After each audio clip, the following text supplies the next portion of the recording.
notice my biceps with the eyes of a dove, with the breath of a lion. I will sing you my song. Forget about Hector. His mustache is like a girl. I could rupture his intestine with the flexion of my thigh. My love is like the nectar from a fruit which is forbidden, and in my heart is hidden all the muscles of my love. When you perchance to see my haunches, like a stallion they are tight, with the breath of a chicken, dark intruders take their flight. My love, it will protect you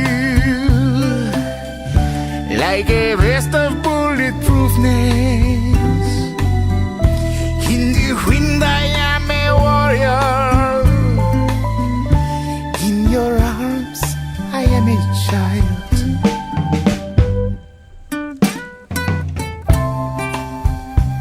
I see you at night. You are so delicate. No one will touch you while I am watching. My love is like the nectar from a fruit which is forbidden, and in my heart is hidden the muscles of my love.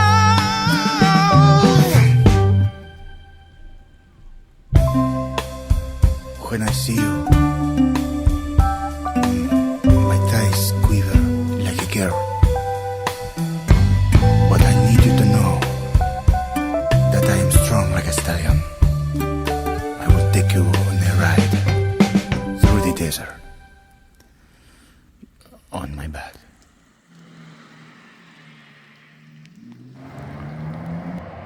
How is everyone doing today? It is October 13th of 2025, and it's been a minute since I put a video out again. We have had a seriously rough year. The video clip that I'm probably going to include before this video was September 28th, and currently it is October 13th. So where I live, every single season, even when the zone maps change and everything else, we are always in October 1st is our danger of first frost.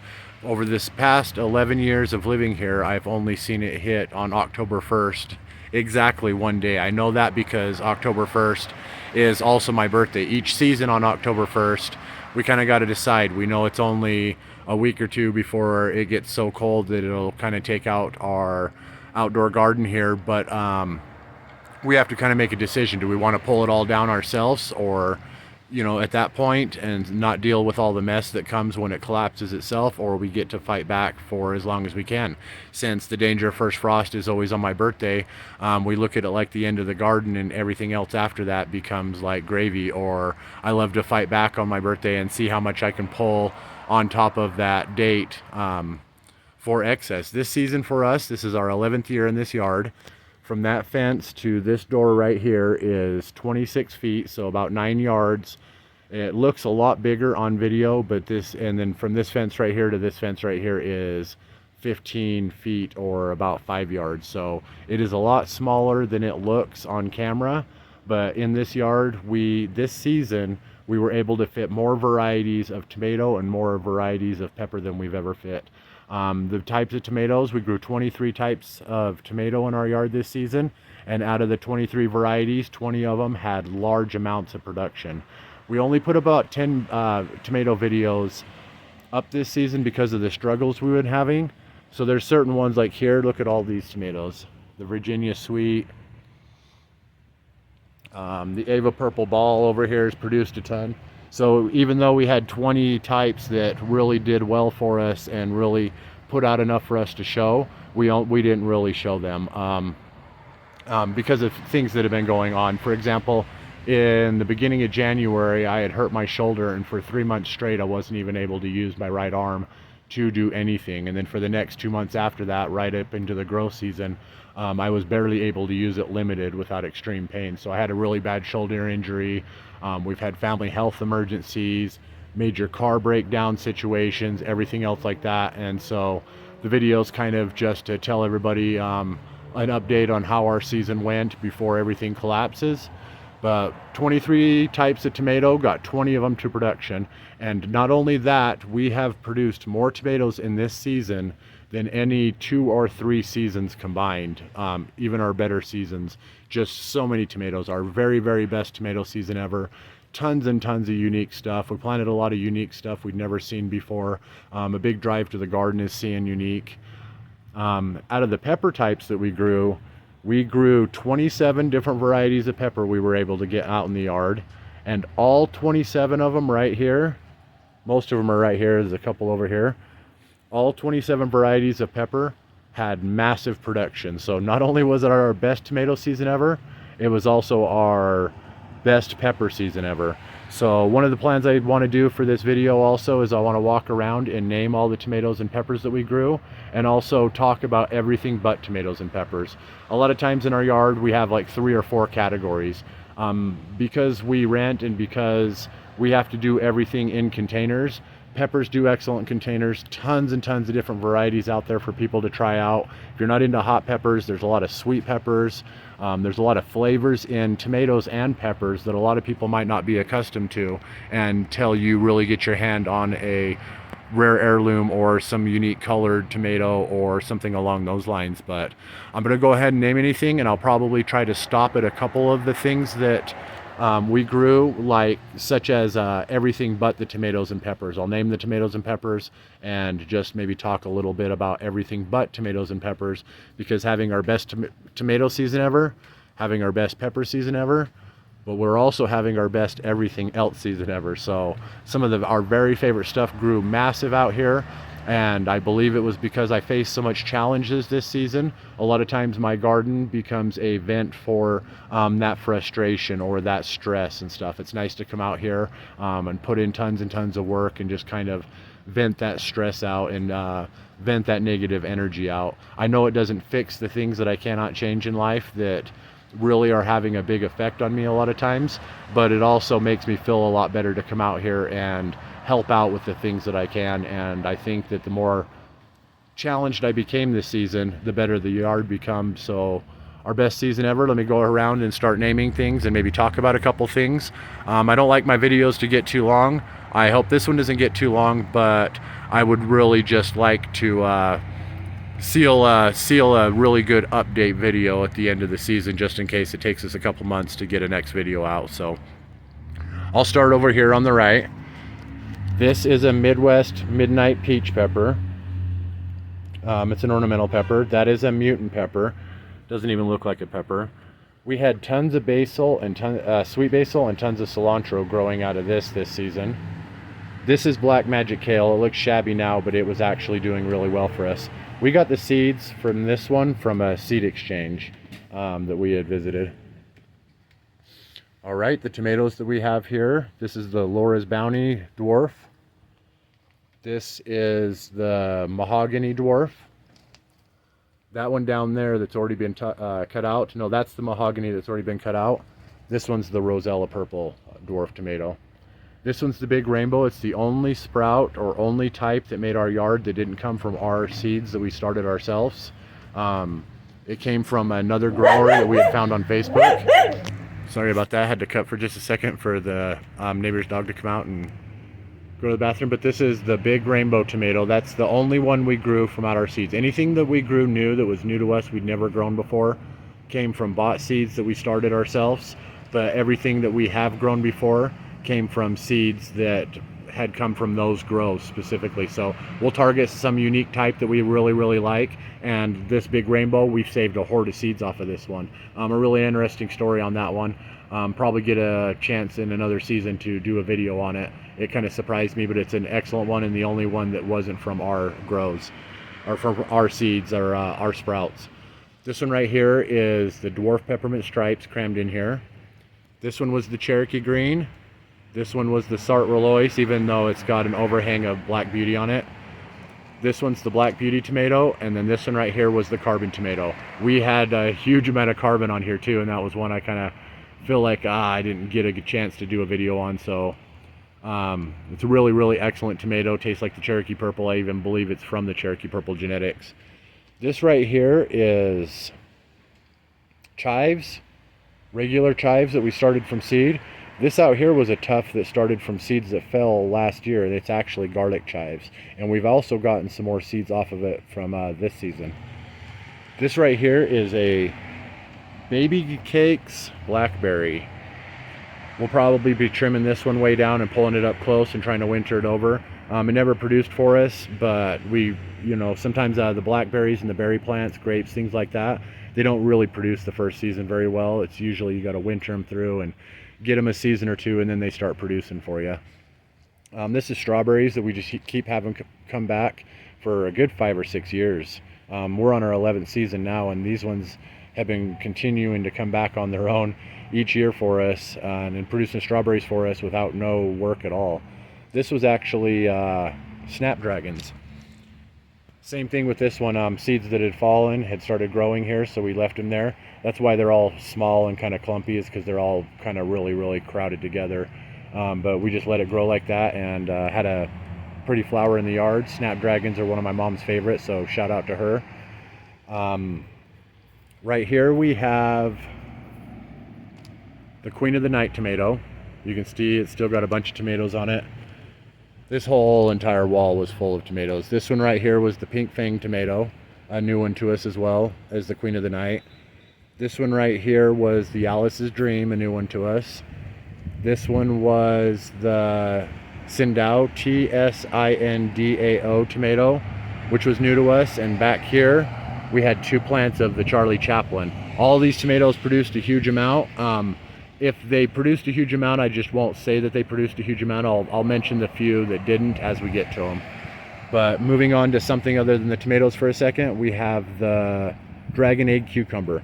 This is me and Angel's very, very favorite cucumber. It's considered a sweet cucumber, which means basically you don't need to take the shell off of it. You don't need to peel it. You can just eat it like raw, like an apple. And you can see we've probably gotten a few dozen off of it this year. It's been our best cucumber year ever, and we didn't grow multiple varieties. We grew just a couple plants, in this pot right here has produced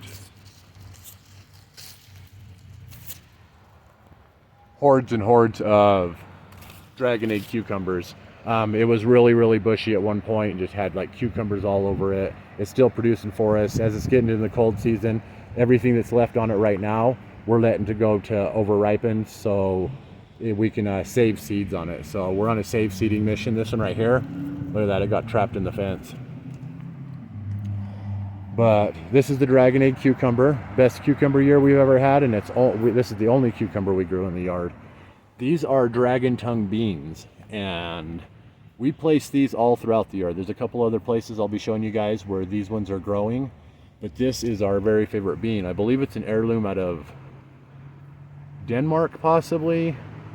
I'm not quite sure. I don't want to misinform anybody on it and stuff like that, but it is an excellent, excellent bean. You eat them like this when they're kind of fresh still, and a lot of these are being saved, so they're starting to go over to the point where they start to get dried out, and the beans in them can taste a little nutty when it gets a little bit too far, but these ones are just great. It's almost like sugar snap peas or something. You snap them right off the vine and eat them like that. They are excellent, excellent, excellent. Just like the Dragon Egg, they don't really have a strong like vegetable flavor. The Dragon Egg doesn't have a bitter flavor. So our favorite cucumber and our favorite bean, hordes and hordes of it, best season we've ever had on it. Really, really excited to like that in the yard. This is one of our oldest plants that we've had. We've had it over the last 11 seasons, probably 10 of them. It is a Densiformis yew. It's Kiddo's plant. He thinks it's a really cool plant because it looks spiky like a pine tree, but when you actually touch it, it's really, really kind of soft and pliable. So it's looks kind of dangerous or pokey, but it's not one of the pokey pine tree types. It is the densiformis yew, what it's called. In here, crowded up, we have what's called a green beauty boxwood, and that's a plant that Angel gave me for Father's Day many, many years ago, about 10 years ago. When we first started our yard, these are two plants that I believe that were two of the first plants to hit the yard. We leave them out here to winter over, and they do fine without very little help or watering or need for any of that. They do have the propensity, if you were to grow them in the ground or something, to be a giant plant. But this was just plain old rosemary that didn't do very well. This one right here is one called the mouse melon. They also call it the cucamelon or the Mexican sour gherkin, and it's just coming from 3 plants that are right here.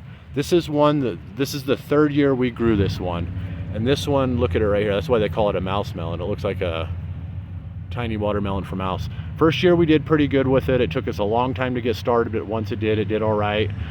Second year we got very little to nothing off of it. It was really hard to get going.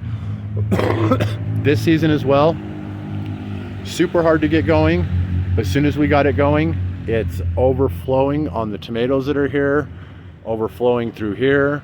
Some of this is cucumber coming from the plants over here, but a lot of this is the jelly melon, or not the jelly melon, it's called the cucamelon, mouse melon, or Mexican sour gherkin, and it's probably hard to see, and I'll show you some more of them as we're moving around, but they are flush through here. I bet you there are hundreds and hundreds and hundreds that are just really, really hard to see through here. So this is the mouse melon, a really, really cool, fun plant. It tastes like a cucumber. It's really crispy, so it makes good for pickling. The inside can be kind of mushy and seedy, but the outside is kind of crispy too, and it tastes like a little mini cucumber bite, and it's really, really good, especially if you are into canning and pickling and stuff like that, because they retain their crispness for quite a while. But a really, really fun plant to grow. You can see it's overloading right here. This was the Virginia sweet tomato. The one in the middle with the more dragon tongue beans that are all drying here for seeds was the ananas nor, or the black pineapple. With the sour gherkin going over, with these 2 tomato plants that laid over, and with it being one of the weaker plants to hit our yard, the ananas nor, or the black pineapple, didn't have any production for us that I know. I do believe there's a couple that are kind of starting here, but those ain't really anything to speak about. So that's one of the ones that didn't get to a good level of production. We might be able to get a couple of those nubs off of there and ripen them, but I'm not quite sure. But the ananas nor is one of the 3 that didn't really produce well for us. Unlike everything else, which was just so many tomatoes, we couldn't handle that many this season. This one right here is the Ava Purple Ball, one that I would really have liked to do a video on. It's still got some ripe ones there. We'll probably save seeds off of them and pull these ones off as well and just countertop ripen them. This is lemon balm. Didn't have to do anything. Every single year for years and years and years after that first planting, it kind of comes up. A lot of times it reseeds itself. Sometimes it just winters through, and some of them shoot back up. It grows almost like mint, really wild. So if you're ever growing lemon balm, you might want to think twice about putting it out in the yard, or in those situations. I've heard a lot of people, it kind of tries to take over the lawn, or I know that the seeds, when they start going, they're really easy to blow around and stuff to start. But this is lemon balm. This is walking onions and bunching onions. They were growing massive. We never do anything with them. We just let them winter through, and then they grow a massive amount, and they grow onions on top of them, little onion balls on top of them, and then those lean over, and that's why they call them walking, or bunching is when they bunch in the ground, almost like garlic. I don't believe they're actually considered an onion. I think they're more of a scallop or shallot or something, but we use the greens just like you would use green onions. And really like that we don't have to do a lot of work every single season. We know this is going to come back. This is actually from the little tiny onion tops that were on these. We put them back in the ground and grew more after we pulled this entire pot up. All of this right here was late. We had this empty pot and we filled it with dragon tongue beans. So there's dragon tongue beans throughout here. Because this one was late to go, a lot of these ones are the fresher ones. So when we come out here and we're eating the dragon tongue beans, we're just usually pulling fresh ones off of these younger plants and then saving the older plants for seeds. This is a really, really unique plant. This one is called the Kawano jelly melon, or the African horned cucumber. And look how many of these are in here. I was worried about this one because it is a heavy viner. The African horned cucumber, the dragon egg cucumber, and the cucamelons all have been bunching up and just climbing up the tree. Last year we grew a gourd up in the top of that tree. So with growing the gourd on top of the tree, we had a bunch of gourds that were hanging above our heads. And so this year when we grew the cucamelon, no worry about them falling on your noggin with how small they are. The dragon egg, we've always been able to kind of control at about a height to eyeball height size and run them up and down the fence. This one I was worried because like it's not only a climber, like it's climbing up into the trees and stuff here, but all these horned cucumbers, all these jelly melons is what they also call them, Kawano jelly melon. Look at, there's like 5 or 6 at least right there. 7, 8, 9, 10, 11, 12, 13, 14, 15, 16, 17, 18. So they were late to get going, but once they got going, everything grew down low. So I really like that because I didn't want these hanging up way high above our heads in the garden and stuff like that, dropping down.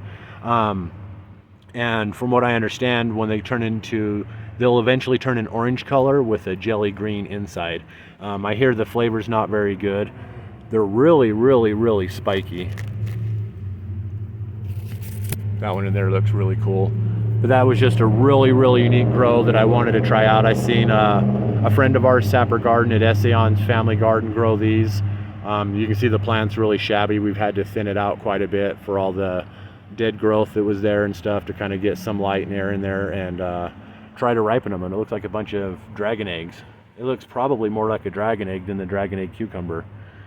But really cool, fun grow. If everybody's heard of it, it's called the Kawano jelly melon or the African horned cucumber.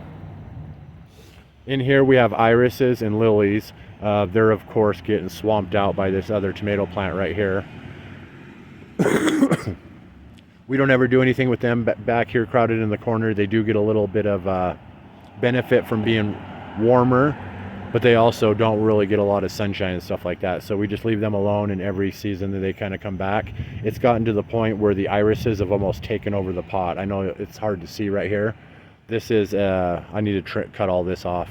All this garden's getting cut off pretty soon, but this tomato plant that was right here, these ain't the tomatoes growing from this plant. I'm only leaving this plant up because it is holding up growing tomatoes here. This is another one that didn't do well for us. And mostly the reason that there's 2 that back here that didn't do well for us is because it's a really bad spot. This is the north side of the yard, so when the sun comes up in the east, it's blocked by this tree right here. There's also the tops of our apartments will kind of block the yard at certain points. But it is the Dad Sunset tomato, and the only reason I left it here is because it's holding up growing tomatoes from one called the Lemon Ice. The Lemon Ice back here, even in a bad situation, has always been productive for us. No matter where we've put it in the yard, it's always produced a ton of tomatoes. This year's no different. The Lemon Ice did good, and it's being held up by the Dad Sunset tomato. And the third tomato that didn't do well for us this season is right next to the Lemon's Ice, and it's the Strawberry Lemonade. It was our first time growing it last season. We do have a video up on it, and it is a pretty good tomato. So I'm about ready to move through the peppers really quick. All of them have peppers on them, but I just want to name them really quick to try to not make my video hugely long. But this one was the Lesia pepper. This one's the Ahi Fantasy. This one's the Yoda. This one is the Sweet Pumpkin Pepper. This one is the Lemon Spice Jalapeno. The one behind it's the Aconcagua. It's named after the highest mountain range in North and South America. It's down in South America, I believe Peru. Don't ever quote me on anything I say. These peppers are a lot bigger than they look on camera. The Aconcagua pepper. This one was supposed to be a candy cane, but it came out wonky. The one behind it here is the Scotch bonnet pepper. This one right here is the lipstick pepper. It's leaning over into our wonky candy cane. This one did not turn out like it was supposed to. It's supposed to be a candy cane pepper. That's not what they look like. Sometimes the genetics don't match. So I'm not thinking that it's necessarily the wrong seeds. It's just sometimes when you have certain peppers that are varieties, they'll lean back into a different type. You'll have a mutation on them and stuff. But that was supposed to be the candy cane. This one's the lipstick. Behind it was the Jimmy Nardello. This one is the aji mango. This one's one called the cheese pepper. This is the Matapino pepper. This one back here is the Sugar Rush peach. This one right here is a cross pepper that we have been trying to establish. It didn't do well. It didn't grow like we had wanted it to, but it is one we're calling the OB cherry, or the Odious blue cherry pepper. It was a cross between an Oda and a Phileas blue pepper, and we've been trying to get a good stable look on it too, because last season they looked like cherries, but this season the seeds that we grew didn't. So we'll give it another shot next season probably. This one's probably the oldest pepper that's ever grown in our yard, the most ancient one. It is called the goat's weed pepper, or the black cobra, and it is really unique. Let me see if I can get it. The plant's actually furry. I know I'm probably not getting it good on video right now, but it's actually a furry plant. That was the dwarf Mocha's cherry tomato. This one's the Peter pepper.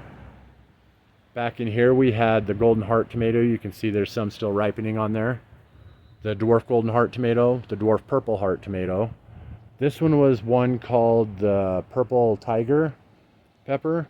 And then down around it, we had 4 Medusa peppers, which is the smallest ornamental I've ever grown. A really unique, excellent pepper. But that's the Medusa pepper, the purple tiger. This one right here is a Midwest Midnight Eclipse 2.0 pepper. This one right here is the Aji Ayuyo. This one right here is the Midwest Onyx Candy Pepper. These 3 right here I can still kind of manage a little bit, along with the Lemon Tree and possibly the Baby Cakes Blackberry. Those ones I'm going to pull in during the first couple cold snaps to try to get as established as I can. One of them will be wintered over in our little bathroom this cold season with the Lemon Tree, and the other 2 we are just going to keep on pushing to pull as much ripe peppers off of, so we can save seeds from and stuff. But those 3 were just really manageable. That's why they're up close here, so we can move them to the door if need be. Down here we got 4 more Medusa peppers. That is a Chinese 5-color pepper. The one behind it is a Midwest Midnight Eclipse as well, just like this one, but this is the 1.0 version. From what I understand, that this is the 2.0 version, which should be a lot sweeter. Maybe have a little bit less heat. And this one right here, one of these there's 2 pepper plants that are growing taller than me. These are about 6 foot tall peppers, on top of, like, if you were to move it from the ground, if you were to take the bucket size out of it, you're still saying that this pepper plant's at least 6.5 foot tall. One of them is on its 3rd season, and one of them is on its 2nd season. So I may just come along and cut this one off and make it the one that comes into our house for the cold season, just because it would be on its 4th and 3rd season at that point.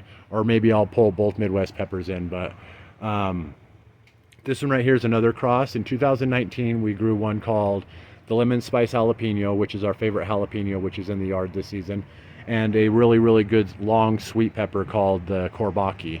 When we grew from our saved seeds of the Courbaki, because we cluster garden, sometimes we get crosses. And when we were growing it out, we were thinking maybe we mislabeled it because it was coming out thicker than it should, but it ended up being that it was a cross. It had the Courbaki peppers plant had cross-pollinated with the lemon spice jalapeno and created one that looked like a carrot. So in 2020, when COVID hit and the pandemic was going and everything was getting crazy and everything, it was a pepper that came out. It looked like a carrot. It was really orange. It has a really, really excellent flavor. And since that season, we've been trying to grow from the seeds, looking for genetics that have the same type of pepper. But as you can see, this one's curved. It don't like quite have that straight look like the carrot, but it's still a really, really cool grow. It produces pretty well, and the peppers are pretty mild. The lemon spice jalapeno is a mild pepper, whereas in the Kourbaki is a no heat at all pepper. So it's a really, really mild heat. They make great for pickling and dicing up and stuff. Really usable pepper, even if it's not. We're going to grow from those same seeds and keep growing from them until we get a plant that has like this straight carrot looking pepper, and probably call it the COVID carrot or the carrot cross, but it's the 2020 cross until we can get it established. This is a plant that's been in our house. This one winters over for us. This is 2 lemon trees right here that we've had at least 8 years, maybe going on 9 years at this point. When we first moved in here and we first started gardening, right away we were into getting as many plants and as much gardening as we could go 11 seasons ago, and we started dozens and dozens of lemon seeds and gave tons and tons of them away, and just kind of kept 2 of them together, up potted them once, up potted them our second time, and then they've never been up potted. They've just been sitting in this pot. So we don't treat this like a plant where we're trying to get lemons off of it necessarily. At this point, it might be so stunted off of those seasons it wouldn't anyways, but it is one that we kind of keep as a house plant. And whenever you're trimming it back or breaking these leaves off and stuff like that, it has a really, really lemony scent that smells really, really good. So just a fun house plant to grow and a really cool plant to kind of have in the house during the cold season. I was talking about those earlier. They were those onions. These are more onion tops that come off the onion tops. We were going to reset that entire bucket and ended up with all these onion tops sitting on the table. We've given some away. We have some more here, and we planted more out there. And a bunching onion or a walking onion is an onion that'll keep coming back each season, even if it'll winter through. So best cucumber year we've ever had, our favorite cucumber. Best beans year we've ever had, our favorite bean. Our favorite peppers, our favorite ahi pepper is the Sugar Rush Peach. Our favorite jalapenos, the lemon spice jalapeno. We got hordes of both of those. So don't want to seem like I have too much of an ego. I know this video's got to be half an hour long at this point, maybe longer, but I wanted to say hi to everybody. We've had a really, really tough season. I'm not making videos to come out here and kind of complain. I really make videos to kind of hang out with my friends and family and relax, and also de-stress and just be positive as I can during negative situations. So I know our videos, we've taken a big damper this season. I know that. Sometimes that can mean if you ever feel stressed or you feel like it's starting to become work, you need to take that step back sometimes. If you don't take that step back sometimes and it starts feeling like work, you're going to get burned out. You're going to not want to make videos. You're going to come out here and only make videos to try to be a certain way, or we're not into monetization, for example. If I ever have the chance to monetize, I think I might, just because it sounds kind of like fun, but I don't ever want to come out here and make a video. If you are one of our new subscribers, a lot of people come to watch our tomato testing and pepper pushing videos, which is where we sit down with unique varieties that we've grown in the yard. Sometimes we do videos on everything but tomatoes that we grow too. Like I really would have liked to have done a dragon egg, dragon tongue bean, cucamelon, and African horn cucumber video this season, but I didn't want to push myself. With everything we're going through, we just need to kind of stay stable, keep our heads straight, and keep pressing forward. But I want to tell all my friends and family I love you guys so much. I appreciate the opportunity to hang out with you guys and come and make videos and watch your videos. I think over the next couple months, November and December, with Halloween coming up, and then Thanksgiving, and then you have Christmas, and you have all that energy, and then everything that we've been through, I'm going to start watching your videos. If you're any of those YouTube creators that are our friends that we talk to frequently If I'm on your video and I just put thanks for the share, I'm just asking for a little bit of grace, because I watch a lot of your videos still, but what's going on is sometimes I'll turn them on. I'll turn on, like, I'll put a whole bunch of them in a watch list, turn them on first thing in the morning, and they're like the background noise to my day. And sometimes something will pique my interest and I'll start watching, and along those lines. But it's like I'm still interacting and kind of with you guys, but then when I sit down to kind of comment, I don't really know what to comment, and I don't really know what to put in that comment, kind of, because I didn't really pay super close attention to your video. I watch the videos from start to finish, but I sometimes don't have an opportunity to put a lot of time into really focused attention. I like to have our deep conversations in the garden. It's starting to rain pretty good out here now, you guys. It's getting cold, but I know that this yard, it's only a matter of a couple days. If we don't start cutting it back and getting everything that we can, in about 2 days from now, it's going to be smashed upon. Everything here is going to be sickly green, falling apart, falling out.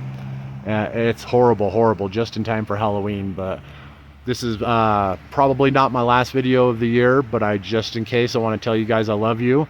I really appreciate you. We're still out here growing better than we ever have, and I will catch you next time. So love you guys. It is currently October 13th of 2025, and see you again in the next video. Love you guys. Catch you next time. Thanks for watching.